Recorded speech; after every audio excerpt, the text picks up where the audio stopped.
Welcome to the Floral Art Academy podcast, a podcast for floral preservation artists. I'm one of your hosts, Tenzin. And I'm the other host, Valdis. We are in Brisbane, Australia, and we've been processing bouquets and preserving flowers for about a year and a half now.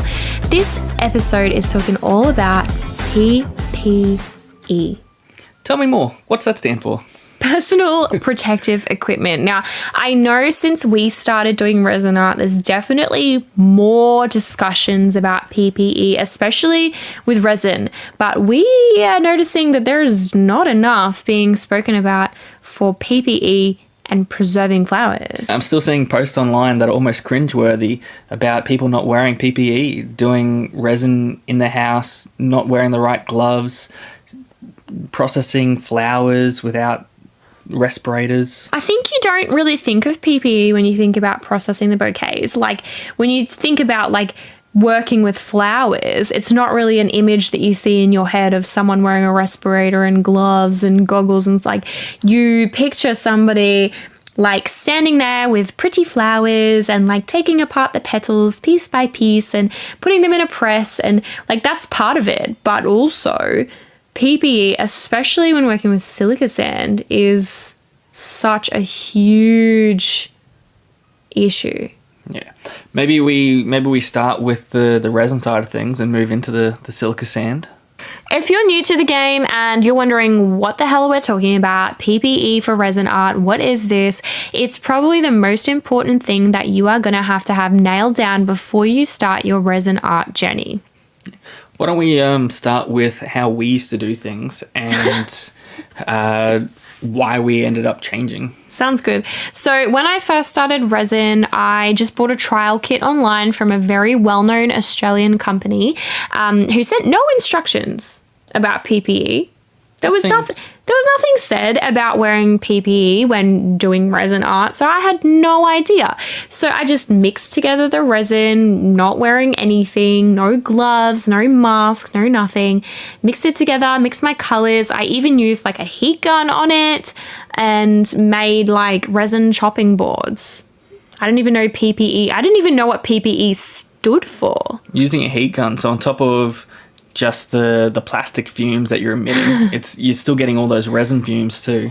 Yes. Yeah, so like a lovely little cocktail. And then when we started like growing and drying flowers so that we could use them in pieces, I was using silica sand in our kitchen. Yeah, not good. No. At some point in our journey, we knew that we needed PPE, so we needed more PPE. I got my respirator from Bunnings when I was the only one that was working in the business.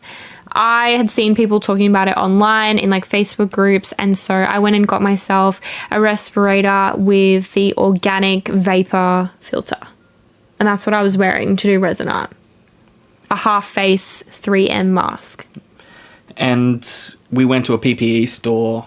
Was it to get you a replacement filter then? No, I think we went to a PPE store to get you a respirator so that you could start doing it with me. Oh, okay. Anyway, the owner of that PPE store had a chat with us, and he actually used to pour resin floors back in, the 80s? The 80s or something like that. So resin is way better now than it was then, but the fumes that get emitted are still just as bad. Right. So I think like a lot of companies get away with saying, like making claims on the bottle to say like low VOCs or eco-friendly or whatever.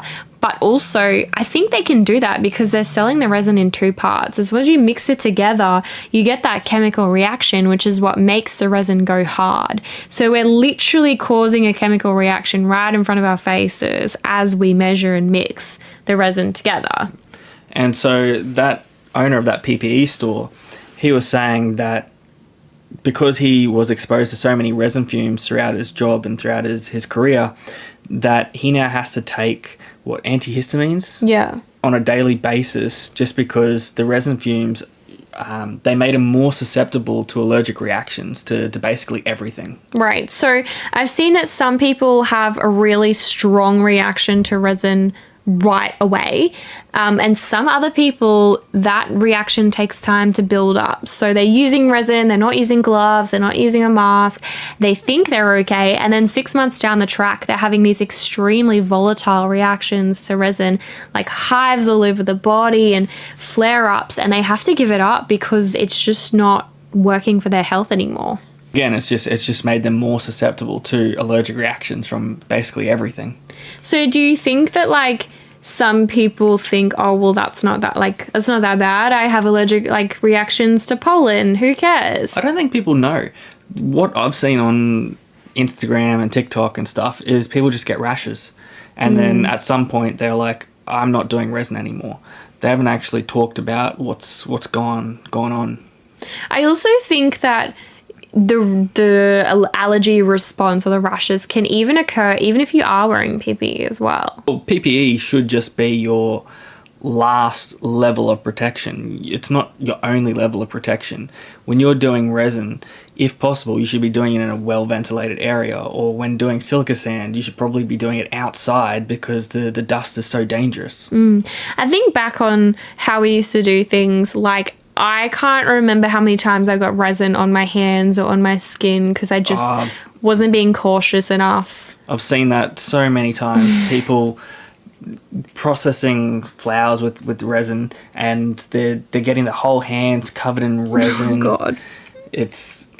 It's crazy. If you're a newbie and you haven't started your resin art journey yet, just know this. Resin doesn't come off the skin very easy. The easiest way to mitigate that problem is just don't get it there on the first place. What is it that you used to use? Solvol? So like a sand mixture with... But that didn't even work perfectly to get it all off either. Like, no. My favourite was just washing powder, because it's already coarse enough that it can kind of help like get rid of... exfoliating. Yeah. And then after that, use soap. But again, it doesn't get it all off. I'm going to make a confession to you, and you're not going to like this. Okay. I read on the internet, like, this was before, I don't do this anymore, but I read on the internet somebody, like, suggested using alcohol or acetone to get it off your skin, and I did that. You're right. I do not like that. So acetone opens up your pores. I've heard stories from coworkers where they would put Mars bars on their hands and tip acetone over the top, and they could actually taste the Mars bar. So when something is opening up your pores like that, you're absorbing the bacteria or anything else that's there. You're absorbing that into your system. And if you've got resin, well, you're probably absorbing that into your bloodstream or into your system as well. That's frightening and important, but also important question. Does that mean that you can taste Mars bars without the calories? I don't know. Don't try that at home. We're not advocating for you to do that. So, okay, so resin art, we need PPE. Yep. What would you recommend the PPE for the newbies who don't know to stock up on before they start? A respirator. What kind of respirator? So we use a 3M, but there's probably other brands out there. It's a half face respirator. A full face would be even better. We have an organic vapor or acid. The organic vapor cartridges, so they come separately, I think. You've got to buy those as well as the face mask. And then also we add a particle or a particulate filter on top of that as well. Yep, so our filters in Australia, they're the brown and yellow striped filters, and we have the particle filter over the top as well. So why do we have particle filters? Tell the people. So the acid filter organic vapor filter was for the resin fumes. Now it doesn't actually capture all the resin fumes, it just captures a small portion of them. And then the particle filter is for the resin dust, and so for sanding resin, and the silica dust from preserving flowers. Right, so when you're sanding, you are, I guess, like you're scratching the resin and you get like a buildup of dust. And your organic vapor filters are not going to stop that dust from going into your lungs. Correct. Yeah, so we definitely want particle filters. Yep, for that. And who knows how microplastics affect the different systems of your body. I think, and also we like to just put the particle filter in there, so we're wearing one mask all of the time. It just makes things a bit easier than, I don't think most people, when they're doing woodworking and they're sanding, they're wearing like an N95 mask. I just don't think it's enough. Yeah, nah, and I've also seen some resin suppliers do videos where they're torching their top coats and they're not wearing any sort of respirators. The contact that I've had with certain resin suppliers, I don't think they know as much as you think they know. Yeah. So I would definitely be wearing a respirator for any sort of resin work. Definitely. And with sanding, I would absolutely be wearing safety goggles as well. Just for the sheer fact that you could sand something and it could go into your eye if you hit it at the wrong angle. But also, you don't want that dust going into your eyeballs either. Yeah. Yeah. And keeping all that in mind, the resin fumes will only make you more allergic to things, as far as we know. The more dangerous stuff that makes the resin fumes look like nothing is the silica sand. And let's get into that, because I don't think there's enough people talking about how dangerous silica sand is. Well, that's because silica sand used to be silica gel. It used to be these large round balls that were amorphous silica, so there were no sharp edges. And amorphous silica is relatively safe. But the problem was it would leave dimples on your flowers when drying flowers. So what they started to do was they would crush the silica gel down and you would end up with silica sand. Is that silica gel? That's like what you get, those packets that you get in like shoe boxes and stuff that says do not eat. Yep. Yeah. And you may have them as indicator beads, as large round orange beads in your silica sand. So you had the silica gel and it was broken down. So it used to be amorphous and that was all fine, and that's what all the articles are online, is the amorphous silica. And then once you break it down into the silica sand, which is better for drying the flowers, you now get the crystalline silica. So crystalline silica is sharp edges, and if you breathe in silica dust or that crystalline silica, it acts as like hooks, and it'll go into your lungs and stay there. Now, if you get a foreign particle into your body somewhere else, say if your eyes will start to water, and it's not as bad. Or if you get a cut, your cut will pus up and it'll get rid of the foreign body. Your lungs can't do that. Your lungs will eventually start to get that pus reaction to try and get rid of it, but it's got nowhere to go. And so if you end up with silicosis, you may end up just going through a slow drowning of pus in your own lungs. So silicosis is a severe lung disease and it is incurable. There is no cure for it. I'm just looking at this resource from the United States, which I will put the link in the show notes. But basically it says here that breathing in very small crystalline silica particles causes multiple diseases, including silicosis, but also lung cancer, chronic obstructive pulmonary disease, and kidney disease. And it says here that silicosis typically occurs 15 to 20 years after occupational exposure. So this is like a long game disease. This isn't like you use it once, you get hives and a bit of a snotty nose. Like, this is 15 to 20 years later, you've got an incurable lung disease now, and that's it. What's the stuff that they used to make buildings out of, the insulation? Asbestos? Yeah. So treat silica sand as asbestos. If you think of it like that, you should be safe in terms of wear your respirator, because the end outcome is going to be the same. Right. And so I think like more research is coming out now about protecting like tradesmen who work with this like stuff on a really like large kind of basis. Yeah. Well, what do? They cut stone bench tops and stuff like that. Yeah. And so it gives off the silica dust in the air as they're doing the cutting.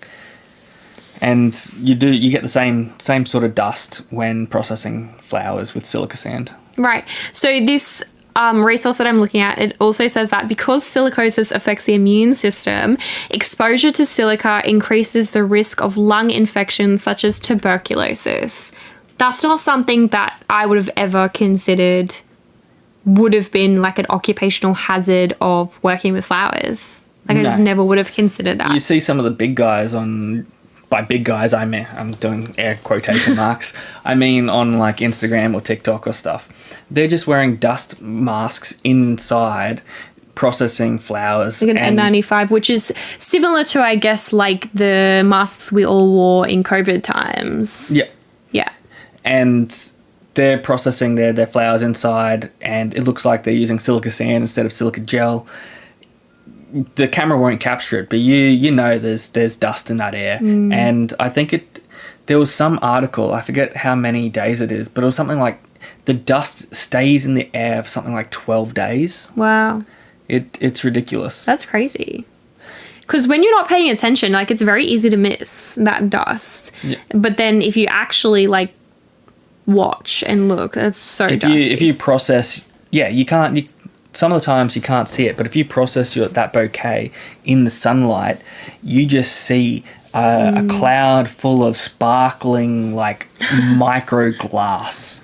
It's scary when you know that it's there, but you just can't see it. I think, like, when you think of this art form, you are thinking of, like, pretty flowers and flower pressing, and it's all very lovely and it's all very pretty and whatnot. And the reality of it is it's just not that pretty. And I think also that's why some people don't use PPE in their social media posts, because they want that aesthetic post where they have the pretty hands doing the work and the pretty face and the pretty hair and stuff as they're, you know, making this reel or this TikTok or whatever. But, like, that's so dangerous to be putting content out there, because people who are new see that and are like, oh, like, I don't have to wear PPE. Like, it's a choice, and it shouldn't be a choice. It should be like a non-negotiable of doing this art. Well, it might not be their fault as well. Like, it might not just be aesthetics. It might just be that they're naive. Like, I guess, but, like, I struggle to see how someone could run, like, a successful business without knowing. Well, our distributor for the silica sand, he doesn't even know how much percentage is the crystalline silica. He just sells it to us as the amorphous silica, even though it's dusty, it's sand-like, and for some reason, every now and then we get a batch that actually feels hot to the touch when you're working with it. Like, it's... but they also don't provide instructions for safety either. No. You just buy a bucket of silica sand and that's what you get, is a bucket of sand. There's no one calling them out on it. No, that's true. Every article you see online, it's drying flowers. You're doing it with silica gel, the amorphous type of silica, not the crystalline type. So it's quite dangerous. You know what else freaks me out? Yeah. Sorry to cut you off there. No, that's you know what rambling. else freaks me out? Going back to resin for a second, is, like, all those resin workshops that people put on and no one gets PPE. Like coffee shops and stuff? Like, yeah, like, we have a local coffee shop near us, a very well-known coffee place. Let's probably not say the brand. A coffee place where you can buy a coffee. And you can also do, like, art workshops there. Very well-known Australian business that does workshops at this coffee place.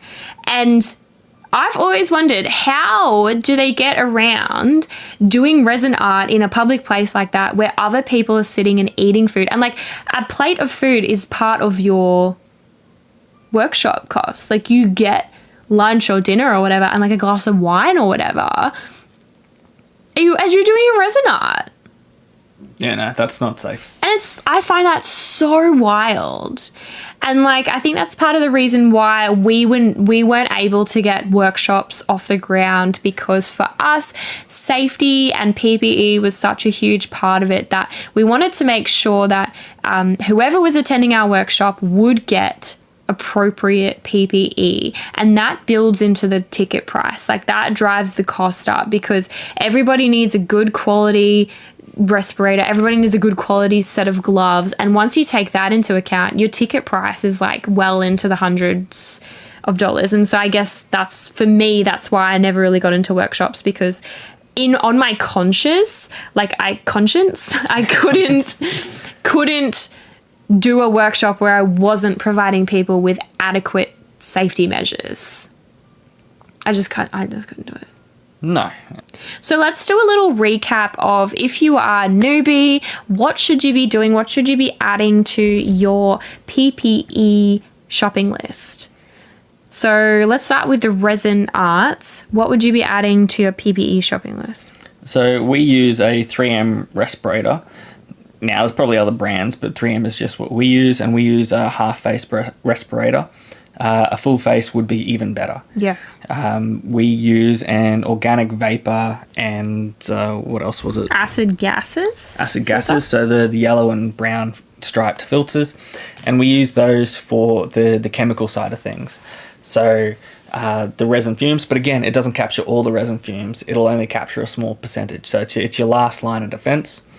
And when you can start to smell the fumes again, it's time to replace that filter. Okay, so you need a half-face respirator, full face if you fancy, then the organic vapor acid gases filter, then also the particle or particulate filter on top of that. Yep, and that filter is for your sanded resin and the silica sand. So your tiny particles. Yep. I would also recommend adding goggles or safety glasses to your shopping list.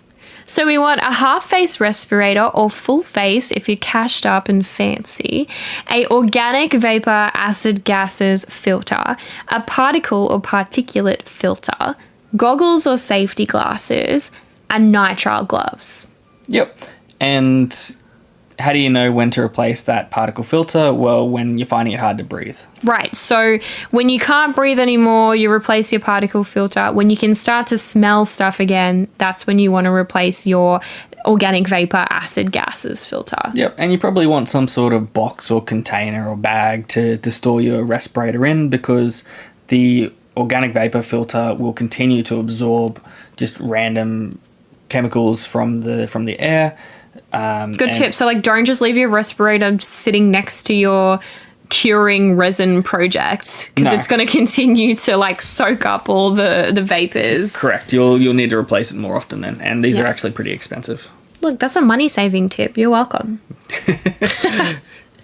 And then for our silica sand or our processing of bouquets, we recommend that half-face respirator again, especially with the particle or particulate filters.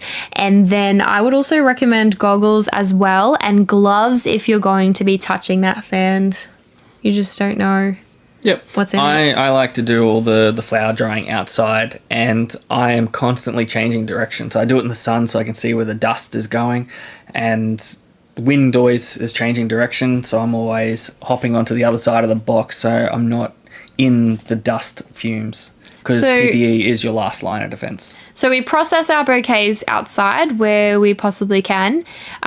We do our resin in the studio because, doing resin. It needs to be temperature and humidity controlled, so there's limited flexibility there. So we do have a specific studio space to do that work in. We don't do that work in our house or around pets or children. We have that very specific studio space that's also insulated. We use all of our tools in there, and then when we're finished, we get it out, and we basically leave the resin projects to cure for a couple of days and keep that off gassing in that room.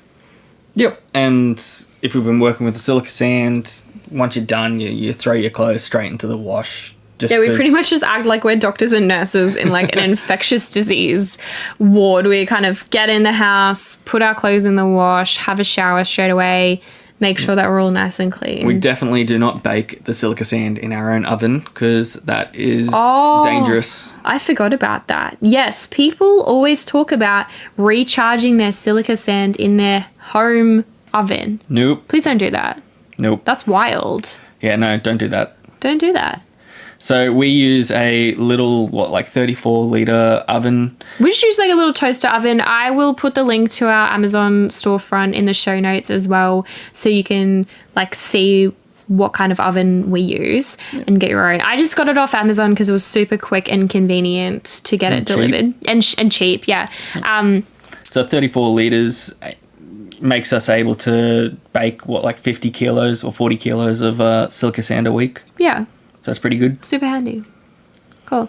So silica sand recap, we're using that respirator with the particulate filter. We're using eye protection and we're using gloves as well. And we are working outside away from pets and children. Yep. And because the dangerous part is the crystalline silica. And if it's dusty, odds are it's got crystalline silica in there. Even our distributor was selling it as amorphous. He doesn't know what percentage of it is actually crystalline. He's done no testing. So whatever silica sand you're using, odds are there's some percentage that is crystalline. So wear your PPE. Cool. Well, I've had just about enough of talking about that. So we will wrap up today's episode and see you next week. Yep. See you then. Bye.